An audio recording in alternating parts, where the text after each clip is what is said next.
പിന്നെ അതും കൂടെ എടുക്കണമെന്നുണ്ടെങ്കിൽ ഞാൻ കൊടുക്കാം, നിങ്ങൾക്ക് ആഗ്രഹമുണ്ടെങ്കിൽ. കഴിഞ്ഞ കുറച്ച് ദിവസങ്ങളുമായിട്ട് നമ്മുടെ രാജ്യം ചർച്ച ചെയ്യുന്ന ഒരു സുപ്രധാനമായ കാര്യത്തിൽ പാർട്ടി ഹൈക്കമാൻഡ് ഇന്ന് തീരുമാനമെടുത്തിരിക്കുകയാണ്. കേരളത്തിലെ കോൺഗ്രസ് ലെജിസ്ലേറ്റീവ് പാർട്ടി നേതാവായിട്ടും മുഖ്യമന്ത്രിയായിട്ടും ശ്രീ വി ഡി സതീശനെ കോൺഗ്രസ് ഹൈക്കമാൻഡ് നാമനിർദ്ദേശം ചെയ്തിരിക്കുകയാണ്. അതിൻ്റെ ഫോർമാലിറ്റിയും പ്രൊസീജിയറും അനുസരിച്ച് CLP യോഗം കൂടി ഒഫീഷ്യലായിട്ട് അത് അനൗൺസ് ചെയ്യും.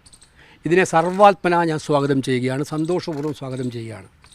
കേരളത്തിലെ ജനങ്ങൾ വളരെ പ്രതീക്ഷയോടെയാണ് വൻ ഭൂരിപക്ഷം നൽകി UDF അധികാരത്തിലേക്ക് എത്തിച്ചിരിക്കുന്നത്. 102 അംഗ ഭൂരിപക്ഷം എന്ന് പറയുന്നത് സമകാലീന ചരിത്രത്തിൽ ഇല്ലാത്തതായിരുന്നു. അപ്പോൾ ആ ജനങ്ങളുടെ പ്രതീക്ഷകൾക്കനുസരിച്ച് ഒരു സർക്കാർ കേരളത്തിലുണ്ടാകും, UDF സർക്കാർ.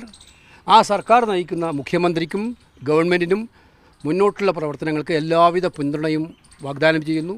മുഖ്യമന്ത്രിയായി പാർട്ടി ഹൈക്കമാൻഡ് നിയമിച്ച ശ്രീ വി ഡി സതീശനെ അങ്ങേയറ്റം ഹൃദയം തുറന്ന് അഭിനന്ദിക്കാൻ ഈ സന്ദർഭം ഞാൻ ആഗ്രഹിക്കുന്നു. അദ്ദേഹത്തിന് എല്ലാവിധ പിന്തുണയും വാഗ്ദാനം ചെയ്യും. ഹൈക്കമാൻഡ് ഇന്ന് തീരുമാനിച്ചു, ആ തീരുമാനം ശിരസാ വഹിക്കുന്നു. ആ തീരുമാനം നടപ്പിലാക്കേണ്ടതിൻ്റെ ഉത്തരവാദിത്വത്തിൻ്റെ ഭാഗമായിട്ട് നിൽക്കാനാണ് ഞാൻ ആഗ്രഹിക്കുന്നത്. പിന്നെന്താ സംശയം അവിടെ? എന്താ സംശയം? ഞാൻ അടിയുറച്ച കോൺഗ്രസ്സുകാരനാണ്.